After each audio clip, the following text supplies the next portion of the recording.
ભારતીય જનતા પાર્ટીના કાર્યકર્તા તમે છો, તને ખબર છે. લોકો કામ માટે જાય 10 વાગે 8, 9, 10 વાગે. ભાઈ તમે નેતા છો, તમારે વહેલી સવારે જાગવું જોઈએ, લોકોના પ્રશ્નો સાંભળવા જોઈએ.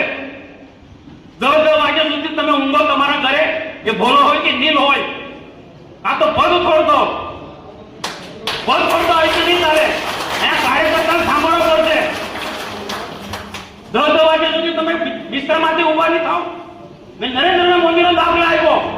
જાઓ નરેન્દ્ર મોદી પાસે કાર્યકર્તા શીખે, આગેવાન શીખે. મેં વાત કરી હતી 4 વાગે માણસ જાગી જાય, બ્રહ્મોત્સવ જાય, નિત્ય પ્રવૃત્તિ કરે, પૂજા પાઠ કરે, ના 9 વાગે તેનું કાર્યાલય ચાલુ થાય, લોકોને સાંભળવાનું ચાલુ કરી દે. ના આ અનેક રાજ્યો ના અનેક સંગઠનના લોકો આ પ્રકારની આપણી કાર્યપદ્ધતિ છે ભારતીય જનતા પાર્ટીના. પેલા લોકોમાં અને આપણા લોકોમાં બહુ ડિફરન્સ છે. 9 વાગે 10 વાગે ઉઠે એ રાક્ષસી વૃત્તિનો માણસ છે. મેં આ વાત ઘણી જગ્યાએ કહું છું. આના 2 રાક્ષસો કે મેં કીધું ને બીજા કોઈ રાક્ષસો હોય, એમાં નીલ હોય કે પછી ભોલો હોય. ભોલાનું શું નામ છે? જેને પણ મુદ્દો ત્યાં બહુ આવ્યો છે ને એવી રીતના કે મનસુખભાઈનું અપમાન, 60 સાંસદનું અપમાન, આદિવાસીનું અપમાન, અપમાન અપમાન અપમાન આ જ ભાષણમાં ચલાવ્યું. સોશિયલ મીડિયામાં આખો જે મૂક્યો છે મુદ્દો, આ બધા મુદ્દાને જિલ્લાએ કાઉન્ટર કરવા જોઈએ, એ કાઉન્ટર નથી કર્યા. જિલ્લાએ જે કાઉન્ટર કરવા જોઈએ એ નથી કર્યા.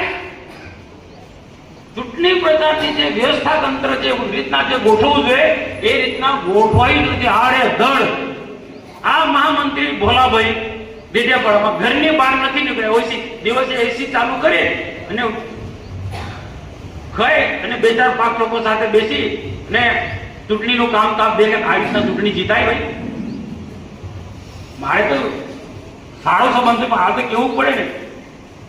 આપણે આળસમાં રહે, નામના ભરોસે રહે તો શું થાય? આમના ભરોસે રહે, નીલેન્ડ કંપનીના ભરોસે રહે તો શું થાય?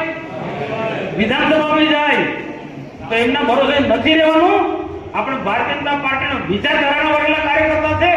2 વર્ષ સુધી એવી મહેનત કરો જે પહેલા પાછલા 20-25 વર્ષમાં આપણે જે મહેનત કરતા હતા ને ઋષિભાઈ, તમે વડીલો છો, દિનેશભાઈ તમે નીકળી પડો, કોઈ કે ના કહો, અશોકભાઈ તમે કોઈ કે ના કે, પ્રકાશભાઈ કોઈ કે ના નીકળી પડો. એવું નથી કે આપણી પાસે કોઈ ટીમ નથી. એટલે એમને મેસેજ આપો કે તમે કામ કરવામાં સક્ષમ